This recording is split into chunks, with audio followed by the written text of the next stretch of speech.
সালাম ডাক্তার জাকির সাহেব। আমার নাম সঞ্জয় নারায়ণ।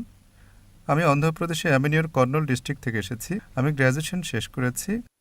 আলহামদুলিল্লাহ, আমি আল্লাহর হেদায়েতে ইসলাম ধর্ম গ্রহণ করেছি, কিন্তু আমার পিতামাতা এটা মেনে নেননি। আলহামদুলিল্লাহ, আমার দাদা মেনে নিয়েছেন। হিন্দু তারা শুধু এক ঈশ্বরে বিশ্বাস করেন। আমি জানতে চাই শয়তান প্রসঙ্গে। এটা আমি জানি যে শয়তানকেও আল্লাহ সৃষ্টি করেছেন। শয়তানের অন্য নামগুলো কোরআন মজিদে ও বেদে, কোরআন মজিদ ও বেদে শয়তান অন্য নামগুলো কি কি? এবং আমার দাদা একটা প্রশ্ন করেছেন, যখন কলিযুগ শেষ হবে, আমি জানি অচিরেই কিয়ামত হবে, সে জানতে চাই কখন কলিযুগ শেষ হবে। এবং অনেক হিন্দুরা শ্রীরাম, সাই বাবা, শ্রীকৃষ্ণকে। আমি জানি যে আল্লাহ শুধু একজনই, কিন্তু সব মিলিয়ে পয়গম্বর তো অনেক এসেছেন, প্রায় 1,24,24,000 পয়গম্বর। শ্রীকৃষ্ণ, শ্রীরাম, সাই বাবা, তারা কি পয়গম্বর ছিলেন?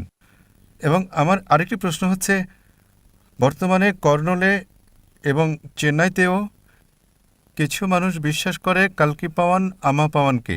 আপনার কাছে কি তাদের সম্পর্কে কোনো তথ্য আছে? ভাই, আপনি প্রশ্ন করলেন।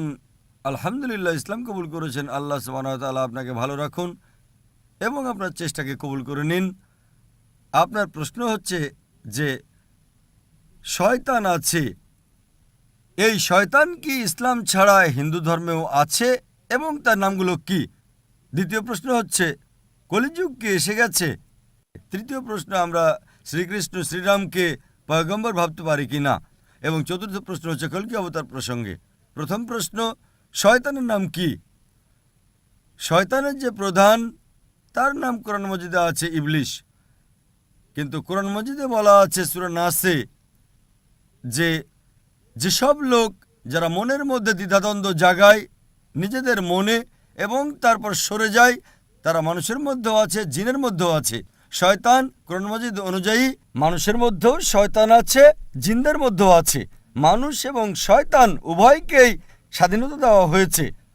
আমরা চাইলে আল্লাহর কথা মানতে পারি, চাইলে নাও মানতে পারি। যে লোক স্বাধীনতা পাওয়ার পরও আল্লাহ সুবহানাহু ওয়া তাআলার আদেশ পালন করে, তাদের মর্যাদা ফেরেশতাদের উপরে। যে আল্লাহ তাআলার বিরুদ্ধাচরণ করে তাকে বলা হয় শয়তান। সুতরাং শয়তান মানুষের মধ্যেও আছে এবং জিনদের মধ্যেও আছে। আর এই প্রসঙ্গে বিভিন্ন ধর্মগ্রন্থ বলা হয়েছে শয়তান বা ডেভিল, ইংরেজিতে বলা হয় ডেভিল, বাইবেলে তার নাম হচ্ছে ডেভিল। একইভাবে হিন্দু ধর্ম সহ অন্যান্য ধর্মগ্রন্থেও লেখা আছে শয়তান, এবং পার্সি ধর্মের গ্রন্থে এহেরমান। তাই সব ধর্মে একটা শয়তানি শক্তি আছে। তাকে শয়তান বলেন, ডেভিল বলেন বা ইবলিশ বলেন। আপনার দ্বিতীয় প্রশ্ন হচ্ছে কলিযুগ সেটা কি এসে গেছে?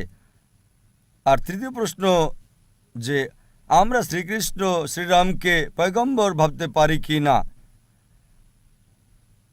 মুহাম্মদ সাল্লাল্লাহু আলাইহি ওয়াসাল্লাম বলেছেন, সহিহ হাদিস মিশকাত আল নিসাবি অধ্যায় নম্বর 3 হাদিস নম্বর 5373, যার উল্লেখ আছে মুসনাদ আহমদ অধ্যায় নম্বর 5 পৃষ্ঠা নম্বর 265 ও 266-তে। আল্লাহ রাসূল বলেছেন যে আল্লাহ সুবহানাহু ওয়া তাআলা এই পৃথিবীতে 1,24,000 পয়গম্বর পাঠিয়েছেন, কিন্তু নামসহ কোরআন মাজিদে শুধু 25 জনের কথা আছে। আদম আলাইহিস সালাম, নূহ আলাইহিস সালাম, ইব্রাহিম আলাইহিস সালাম, মুসা আলাইহিস সালাম, ঈসা আলাইহিস সালাম, মুহাম্মদ সাল্লাল্লাহু আলাইহি ওয়াসাল্লাম সহ 25 জনের নাম আছে। কিন্তু কোরআন মাজিদে লেখা আছে সূরা ফাতির সূরা নম্বর 35 আয়াত নম্বর 24-এ, এমন কোন উম্মত ছিল না যার কাছে আল্লাহ সুবহানাহু ওয়া তাআলা সতর্ককারী পাঠাননি। আল্লাহ তাআলা বলেছেন সূরা রাদ সূরা নম্বর 13 আয়াত নম্বর 7-এ, এবং প্রত্যেক জাতির কাছে আমি হিদায়াতকারী প্রেরণ করেছি। নাম শুধু 25 জনের উল্লেখ আছে। আল্লাহর রাসূল বলেছেন 1,24,000 পয়গম্বর। আপনি আমাকে জিজ্ঞেস করলেন যে হতে পারে শ্রীকৃষ্ণ পয়গম্বর ছিলেন, অথবা হতে পারে যে শ্রীরাম পয়গম্বর ছিলেন। যেহেতু কোরআন মাজিদে শ্রীকৃষ্ণ অথবা শ্রীরামের কথা বলা হয়নি, কোনো সহিহ হাদিসেও নেই, এজন্য আমি বলতে পারবো না যে তারা পয়গম্বর ছিলেন। আমি বলতে পারি এটা হতে পারে, মেবি হতে পারে তারা পয়গম্বর ছিলেন, হতে পারে পয়গম্বর ছিলেন না, কিন্তু আমি বলতে পারি না যে তারা 100% নিশ্চিত পয়গম্বর ছিলেন। কিছু মানুষ বলে রাম আলাইহিসসালাম, এটা ভুল, এটা বললে ভুল হবে। তাই শ্রীকৃষ্ণ শ্রীরাম হতে পারে পয়গম্বর ছিলেন, হতে পারে পয়গম্বর ছিলেন না, কিন্তু যদি তারা পয়গম্বর হয়েও থাকেন, যে সকল পয়গম্বর মুহাম্মদ সাল্লাল্লাহু আলাইহি ওয়াসাল্লামের পূর্বে এসেছেন তাদেরকে শুধু একটা জাতির জন্য পাঠানো হয়েছিল, তাদের গোত্রের জন্য, এবং তাদের কথা একটা নির্দিষ্ট সময়ের জন্য নির্ধারিত ছিল।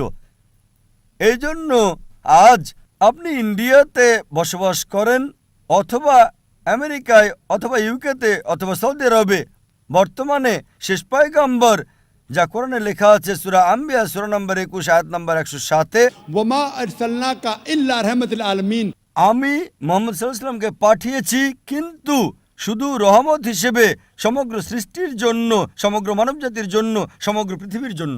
যেহেতু মুহাম্মদ সাল্লাল্লাহু আলাইহি ওয়াসাল্লাম ছিলেন শেষ পয়গম্বর, তাকে শুধুমাত্র মুসলমান বা আরবদের জন্যই পাঠানো হয়নি, তাকে পাঠানো হয়েছিল সমগ্র মানবজাতির জন্য। তাই আজ হয়তো আপনি বাস করছেন ভারতে, অথবা ইউএসএতে, অথবা ইউকেতে, অথবা সিঙ্গাপুরে, অথবা সৌদি আরবে, আপনাকে বিশ্বাস করতে হবে শেষ পয়গম্বর মুহাম্মদ সাল্লাল্লাহু আলাইহি সাল্লাম। আর এটা লেখা আছে হিন্দু ধর্মের গ্রন্থেও।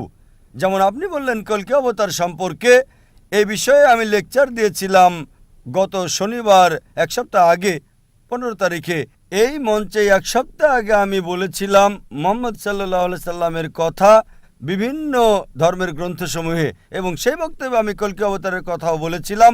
লেখা আছে কল্কি পুরাণাতে অধ্যায় নম্বর 2 অনুচ্ছেদ 4, 5, 7, 11 এবং 15 নম্বরে যে কল্কি অবতার আসবেন, ভবিষ্যৎবাণী আছে। তার পিতার নাম হলো বিষ্ণু ইয়াস, অনুবাদ করলে হয়ে যায় আল্লাহর বান্দা আব্দুল্লাহ। তার মায়ের নাম হচ্ছে সুমতি, অনুবাদ করলে হয়ে যায় শান্তি প্রতিষ্ঠাকারী নারী। এর অনুবাদ হচ্ছে আমিনা।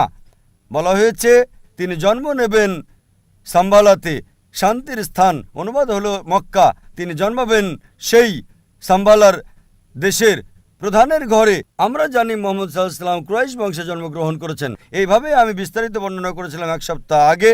কল্কি অবতার, এই কল্কি অবতার হলেন শেষ পয়গম্বর মুহাম্মদ সাল্লাল্লাহু আলাইহি ওয়াসাল্লাম। আপনি এই বিষয়টা আপনার পিতাকে জানাতে পারেন, এবং ইনশাল্লাহ আমি দোয়া করব আপনার পিতা যেন হেদায়েত হন। আসসালামু আলাইকুম।